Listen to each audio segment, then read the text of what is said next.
get us moving.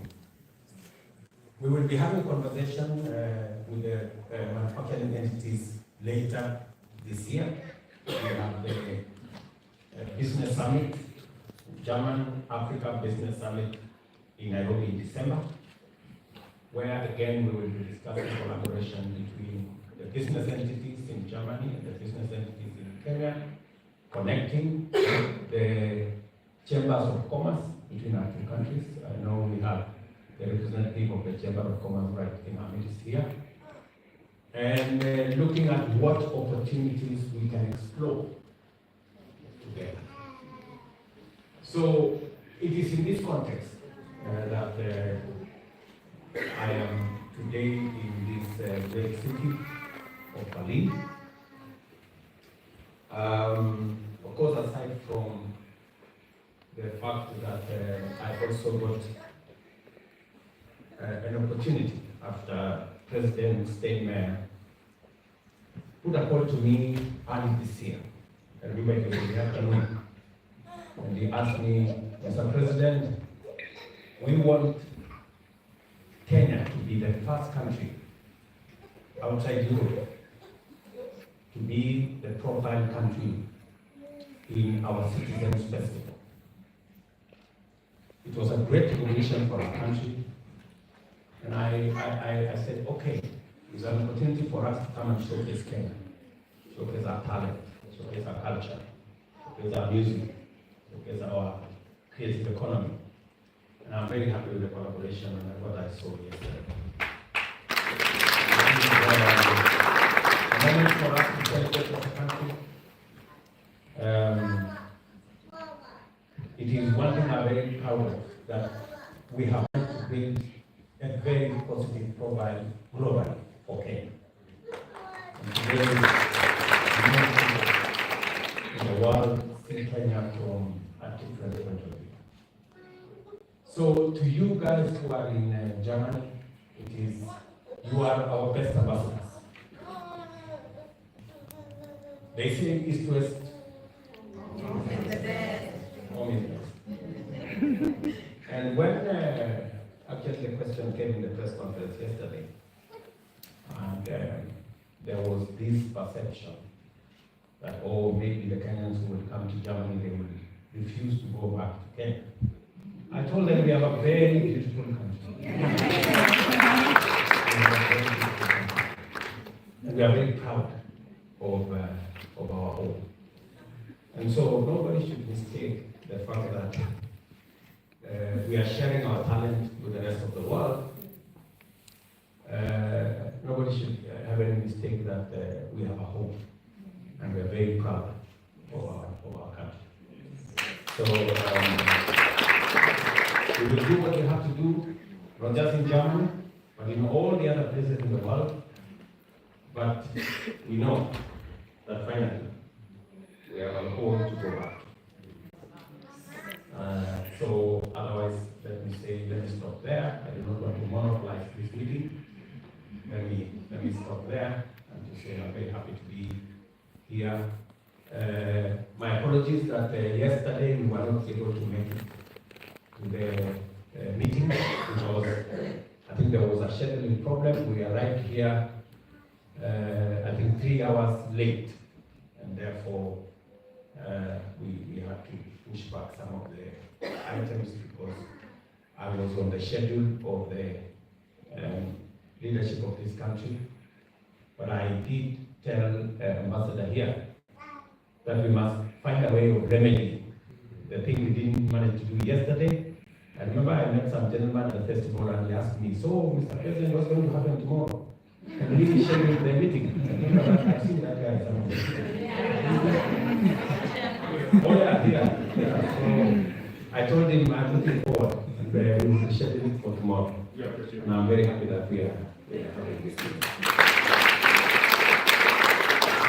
Thank you very much for your understanding. Karibu. So, I'm told some good people here have a few, maybe they want me to respond to one or two issues. When we start the gentleman there.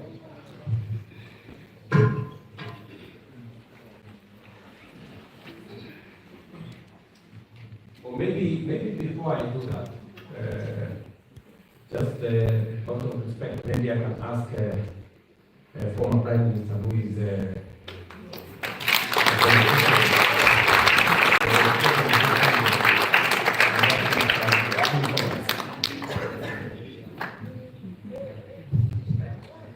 this is an ambush. Oh, guten Morgen. Guten Morgen. Wie geht's euch? Good. Thank you very much. You know, I lived in this country as a young person. I studied here, therefore I understand German culture. You see it everywhere. I know Witze. Witze. So, but I'm coming here basically because you know that I'm running for the chairmanship of African Union.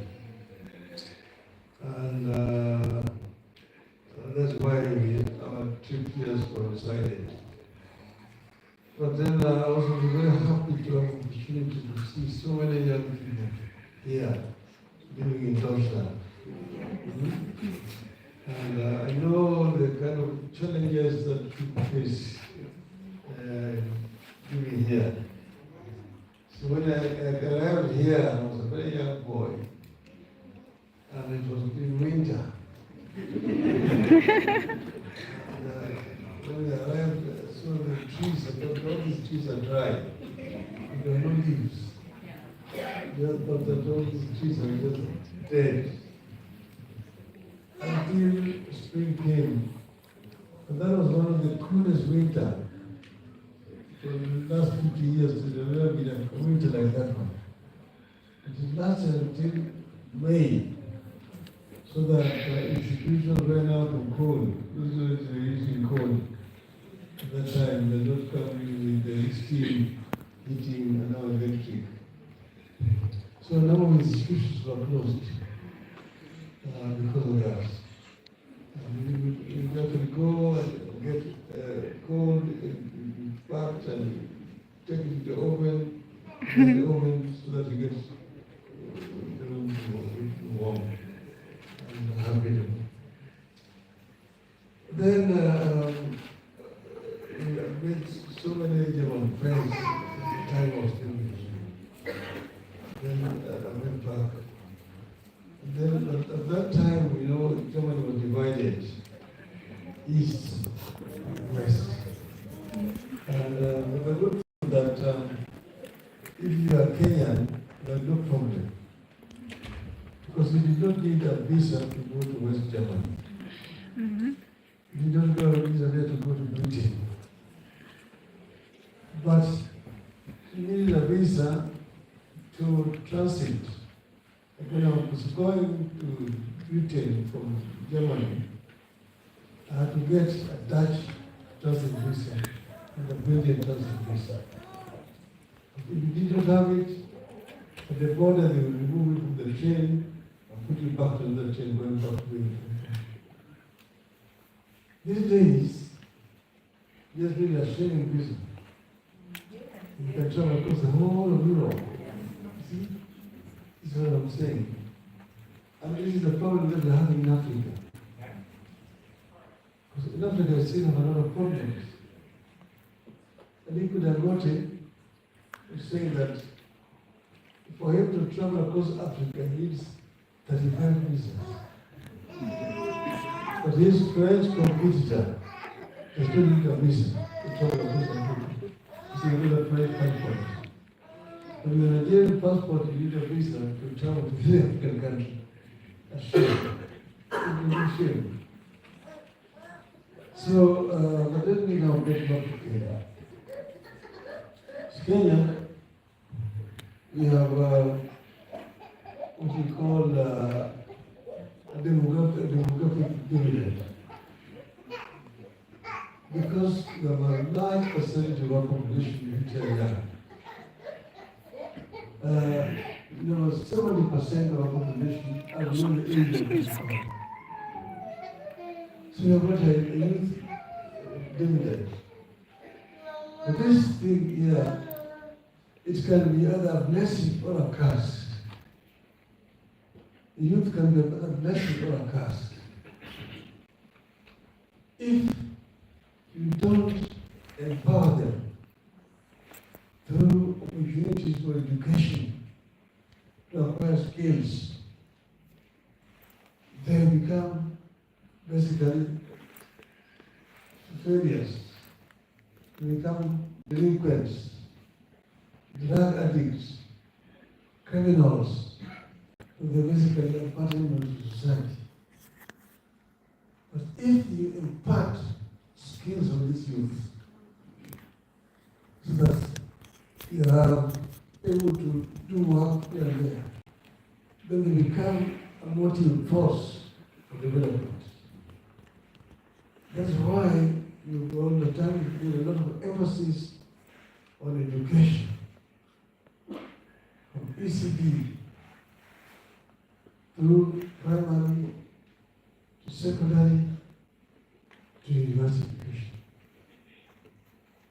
So you're here, and here you're working because you got education, opportunity to learn. But see, what you have in Africa again is lack of opportunities. Lack of opportunities to employ this youth. I mentioned the other day that it's a shame that currently we find African children drowning in the Mediterranean, trying to reach Europe. Those are greener pastures. They are escaping poverty.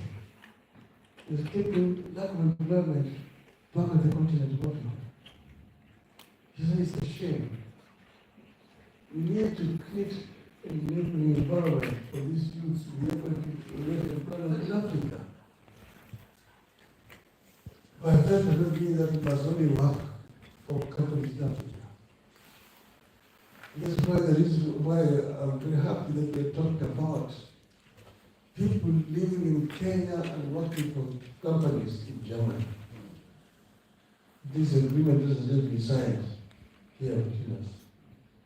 That Kenya can work for German corporations when they're living there in Kenya. Okay? And then, so, in other words, instead of these people exporting labor to Africa, we're the ones who are exporting labor where? Here. Because you see, whereas we have a youth dividends, this is even got a youth deficit here. It's an aging society. It's an aging society. You have a situation where you have got an inverted pyramid. The base is up. The down here is now smaller. With a smaller population carrying the bigger population. The pensioners are more than the working population. Yeah, because when you wataka kuzaa, hawajui kuzaa siku hizi. Wengine wanaume wanapigana na wanaume wenzao.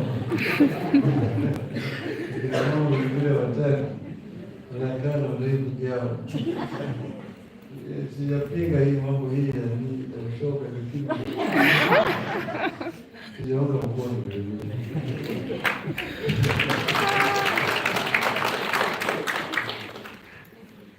So now what I'm saying is that the opportunities for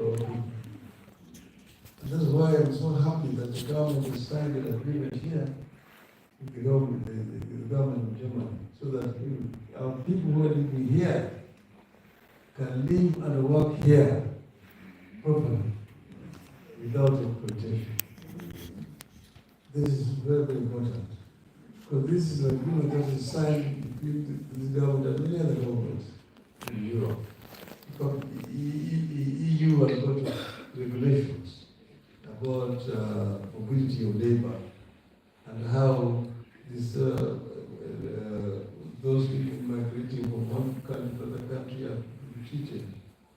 This is what we want also to happen to our people, our Kenyan people. So that Kenyans who live out here feel protected and they cannot be exploited by anybody. So, I'm going to the age, if I'm not to go and work for Africa, to ensure that we can be able to create enable the environment for Africa to grow. First, we want to promote inter-African trade. Because Africans are spending too much time looking for a market for their goods. Market is goods. Second, we don't want Africa to remain just a supplier of raw materials for the industrial West. We want to have value addition taking place in Africa itself, so that we can create employment for our people in Africa.